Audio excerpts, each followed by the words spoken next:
They called me the other day about Charleston White. They wanted Charleston White to fight You're gonna drop dead. Bootsy. You're gonna drop dead in the middle of that ring. But I said, nah, you should let him. Bootsy and Charleston White. I said, yo, Bootsy will whoop Charleston White. Do you think there's really a guy in Dubai who's offering Lil Durk $50 million to fight 6ix9ine? Or you think that was made up?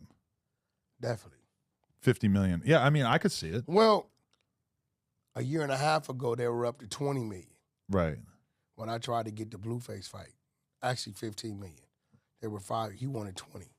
6ix9ine versus Durk's about as big as it gets, right? I mean, there might be a few that are bigger, but that would be about as big as it gets. For you, 6ix9ine turned it down in the DMs, but for you as his manager, would you advise him to take that? I don't manage 6ix9ine. You don't? What is it? I do business with 6ix9ine. Okay. So if you had a proposal for him, I can call 6ix9ine and get it to him direct. He'll yes or no me. If it's yes, then I'll send it to the proper channels, get my cut, he gets his cut, and that's it. You think Durk would whoop 6ix9ine? I don't know. I would, if I had to bet my money on somebody.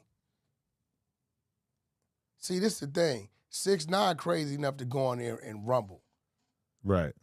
He has less to lose. Durk gonna outbox him. Durk's at the top of his career. Yeah, Durk's going to outbox him. If 6ix9ine get a lucky one in, you know what? 6ix9ine wouldn't even have to win.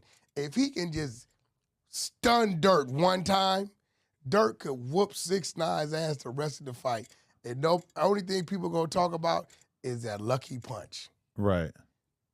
And 6ix9ine knows that. You ever see 6ix9ine come out of the show and he's jumping up and down with the legs going That's crazy? what I'm saying. I've never seen that sort of athleticism from Durk. Now imagine first round, 6ix9ine comes out the corner with that energy, a flurry at Durk, right?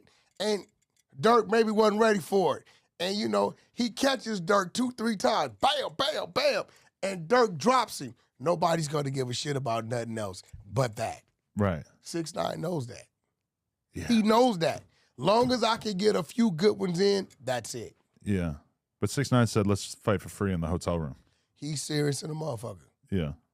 If Durk popped up down there and said, let's go, he's going to meet him in the room. 6ix9ine could probably use $50 million, though, right? Yeah, anybody can. Everybody could use $50 million. Use $50 million. Yeah. You know. Is he bringing in a lot of money these days? Yep. From Still what? get about $500,000 a show. $500,000 a show. How often is he doing shows? Whenever you see, does a lot of them overseas. So 6ix9ine, he's probably doing about, at least he's gonna do 10 shows a year. Then it's all the little shit that goes on around that you don't see in other countries. You got a case of Gene energy drinks at your crib? Nuh-uh. What happened to Gene? What happened to the NFTs? I told you NFTs was bullshit. Yeah, I said, I well, still what the got fuck one. is an NFT? Still got a $150,000 NFT. And what is it worth? I think we bought it for like 150, and it's still about that. It's like 140, 150, some shit like that. So how do you get your money out of it? You list it. You put it up for sale on the NFT marketplace. What made it worth 150? It's one of these old school ones, the crypto punks. It's like very early. Jay-Z had one as his Twitter picture for a while. So your NFT was up on Jay-Z's? No, but Jay-Z was repping one of the much more rare, much more expensive NFTs. Because like at a certain point, you remember how Eminem got a Bored Ape. Like they were doing all this shit to like promote all these different NFTs by basically putting it alongside celebrities. Who's a better rapper? Who's more popular, NBA or Lil Durk? Who's more popular? Well, Durk sells more, so let's just throw that out there. Who makes better music? I don't know. I just listened to the Youngboy album.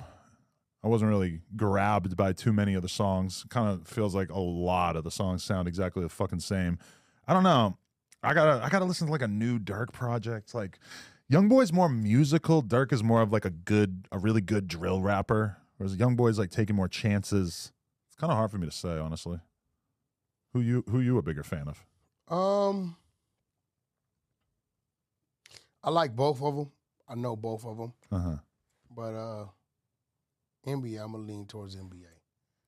Okay. But I like this new song that Durk has. Right. What is it? J. Cole? Who's it? Oh, that Durk song with J. Cole, which is interesting because Bootleg Kev just went viral for basically saying that Durk has never had a real hit. Which, if you think about it, there's a lot of truth to that. He's never had like that crazy blockbuster hit. When you look at that song, it sounds like a fucking gospel record. They got this really catchy hook on it. You got J. Cole on it.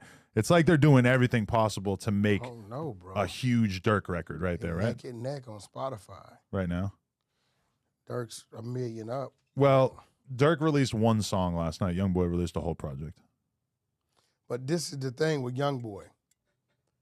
He don't market shit. He just throw it out. I think if Youngboy allowed the label, gave them their little 21 to 30 days of setup time, the numbers will be different. Youngboy's behaving like a goddamn tweaker on Twitter and whatnot. What do you mean? You gotta come. Just You gotta be a little screaming into the camera. Hold on, you just, gotta be a little. See, you can't do that. What? Because tweakers is what y'all do, and Youngboy's not a tweaker.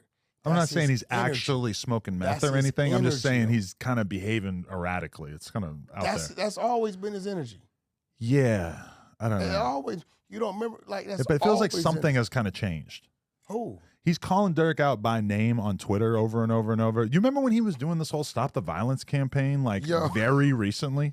Yeah, he had a Billboard article that was like, oh yeah, and we were all getting into it. I remember I did a Mr. Fab interview, and we're sitting there talking about how Youngboy is changing up his shit and how he doesn't want beef anymore. He doesn't want to be on all this violent shit, and now here we are. No, we were praising him for turning another cheek. Yeah, he was saying like. Turns out it was all cap. Yeah, I don't think it was cap.